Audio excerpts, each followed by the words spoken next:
My name is Olivia Carter, and until 6 months ago, I thought family meant loyalty.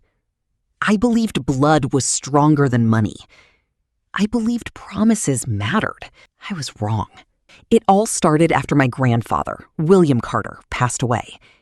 He had always treated me differently, not because I was his favorite, but because I was the only one who visited him every weekend. While everyone else showed up during holidays or whenever they needed money, I spent countless evenings helping him cook dinner, organizing his medications, and listening to stories about the family business he built from nothing. Before he died, Grandpa held my hand in the hospital. "Liv," he whispered, "don't let this family change who you are." At the time, I thought he was simply giving me life advice. I had no idea those words were a warning.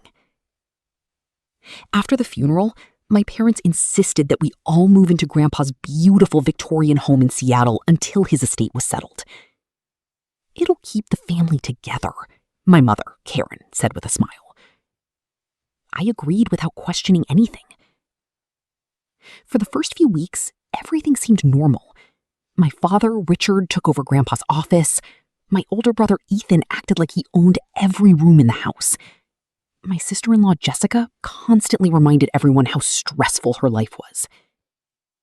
Meanwhile, I continued paying the utility bills, grocery expenses, and property taxes because I was the only one with a stable remote job as a software designer. No one thanked me.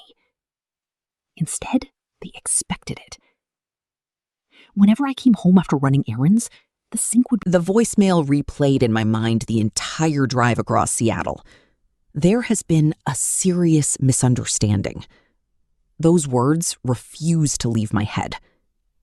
I parked outside Reynolds and Hayes law firm, clutching the small folder that contained my driver's license and Grandpa's old handwritten birthday cards, the only things I had bothered taking before my family threw me out. The receptionist greeted me warmly.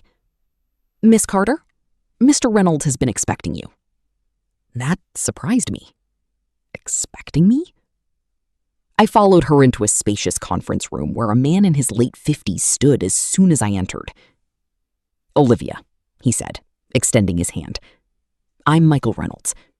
First, I owe you an apology." I frowned. "For what?" He let out a long breath. "I believed your parents had informed you about your grandfather's estate. They told me almost nothing." His expression immediately changed. I was afraid of that. He opened a thick file, carefully sliding several documents across the polished table. Before William Carter passed away, he completely updated his will. I leaned forward. Updated it? How? He adjusted his glasses.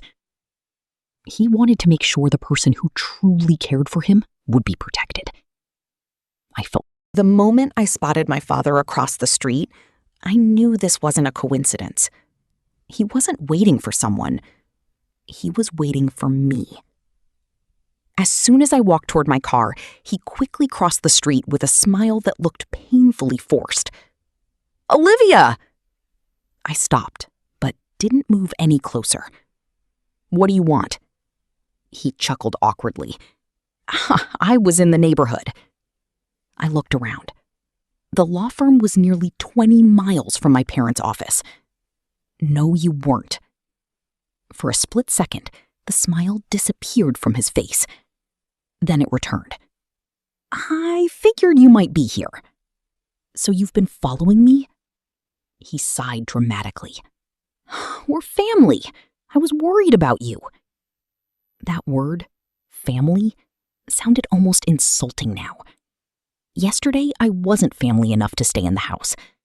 Today, suddenly, I mattered again. "What did Mr. Reynolds tell you?"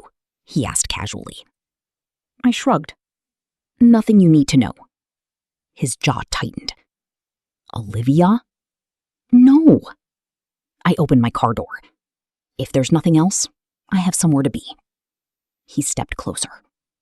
"Listen carefully." His voice became cold. "Whatever papers he gave you, They don't change anything. I looked directly into his eyes. Are you sure about that? The room was so quiet that I could hear the old grandfather clock ticking in the hallway. No one dared to speak.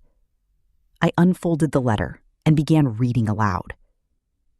My dearest Olivia, if your family is standing beside you while you read this letter, then my instincts were right. They only value what they believe they can own. If they treated you with kindness after my death, wonderful.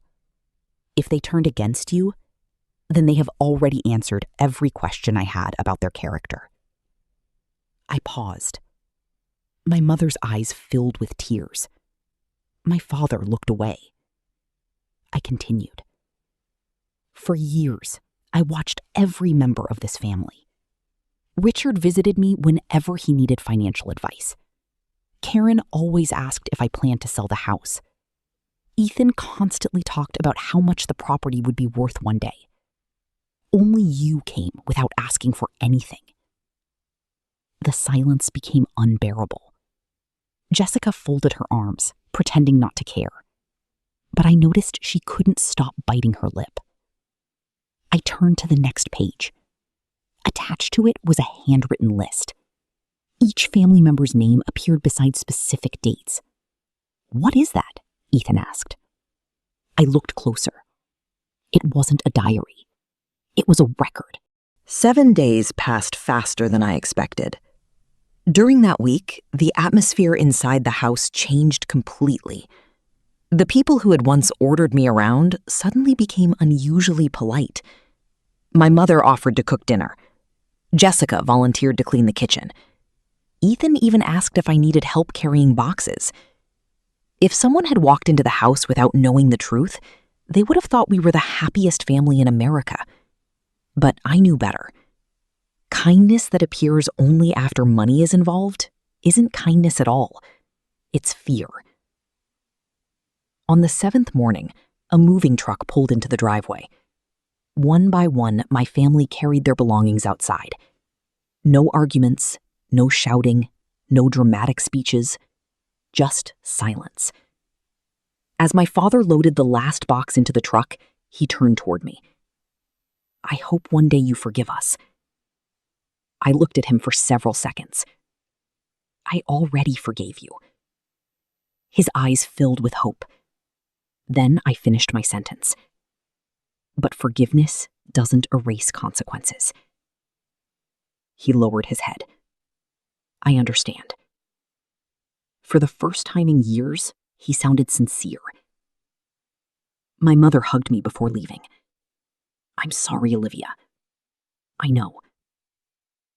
Ethan hesitated before getting into his car.